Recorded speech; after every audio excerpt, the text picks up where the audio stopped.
Bury the hatchet to move on. Welcome to day 1606 of What You Up To Now. Sharon Horne-Ellstrom here, documenting primarily the business journey as I've transitioned from the brick and mortar corporate world of business to the online world, and then in 2020 and beyond, back again to the offline world as well as the online world. I like to have my toes in the things that I am teaching and sharing with other people. I want to make sure I'm actually doing. I've had coaches in the past that did something once and then they coached people on how to do it, which was cool, except the longer they coached, the more out of touch they were with the reality of the industry or the business they were teaching us about, because they weren't actually doing it anymore. So I like to keep my toes tipped into everything I'm doing that I'm sharing and teaching other people how to do. So with respect to business, that's both the online and the offline world. Now, I create 2 pieces of content every morning, and I've been doing it for a few years now. This being not one of those 2 pieces, but just kind of journaling what I'm doing. Since I've lost my vision and become legally blind, I find that I don't get to write and take notes and keep track of documenting my journey that way as easily as just talking into the camera and into my phone and keeping track of what I'm doing. So today, I created 2 pieces of content. One for the Supersize Your Business Female Entrepreneurs Group, and our idiom, our expression. I share an idiom every day, what it means, where it came from, and then I tie that to how do you, or how could you, or how might you use that to grow and supersize and build your business. So today's was to bury the hatchet.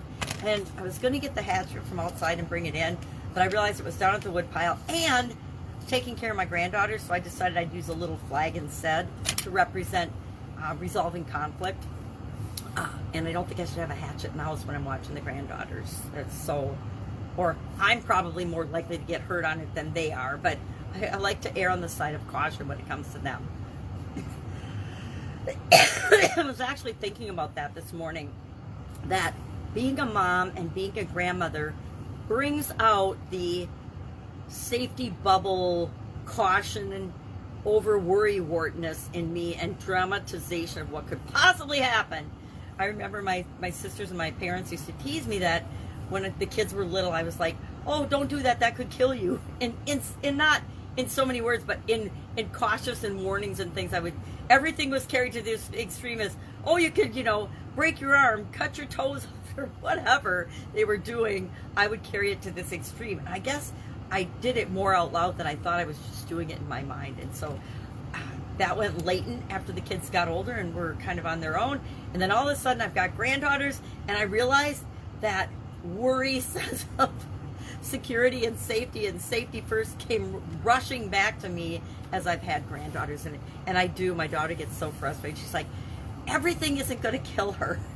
And I'm like, you're absolutely right. I said, I don't know where that comes from. So it might be a little emotional issue I need to resolve. Maybe because as a kid, I was always getting hurt and having bad things happen to me, and I kind of want to buffer my kids and my grandkids from that in the world. So our idiom for Supersize Your Business today was to bury the hatchet. And I love this idiom.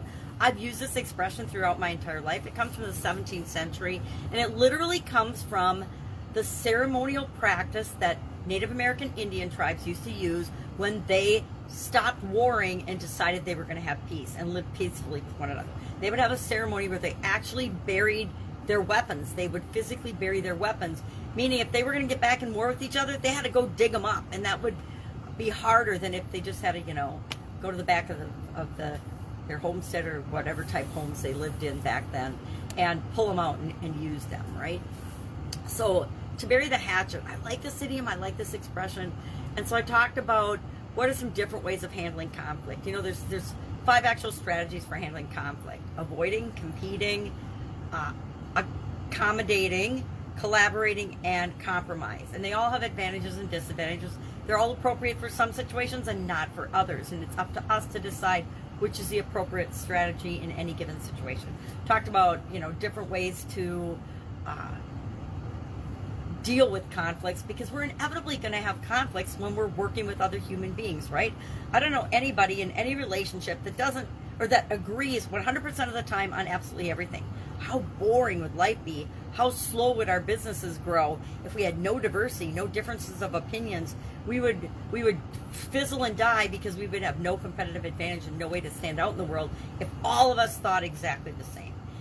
I've seen that on teams before too. I've been involved in teams where they get group think, and instead of having the diversity that the team was built with originally, and it's one of the biggest failures of teams and team management and team leadership is when everybody thinks exactly alike, everybody just wants to get along. And again, there's stages of team development, and that's a stage that we all go through, norming and conforming, but we don't really want to always conform and have the same thoughts, same feelings, same opinions, because then we don't make great choices. We make very low risk, safe choices, which really doesn't give us much of a competitive advantage or ability to stand out in our business. So we talked about bearing the hatchet. Not for Supersize Your Business. That was for Supersize Your Business. For our annual challenge, the BU 365-day challenge, just to do one thing every day that improves us. Again, we're focusing on relationship well-being for the month of June. And our topic was not so much forgiveness, although I had that. It's releasing the past, letting go of past relationships, and then forgiveness. But remember, forgiveness is for us. It's not for anyone else. I didn't talk about that much because we've talked about it in the past before on that. But I did share a 3-part way to purge ourselves from past relationships, and then 10 steps, which is a great process. Wish I would have found it in the past, but I just came across it yesterday.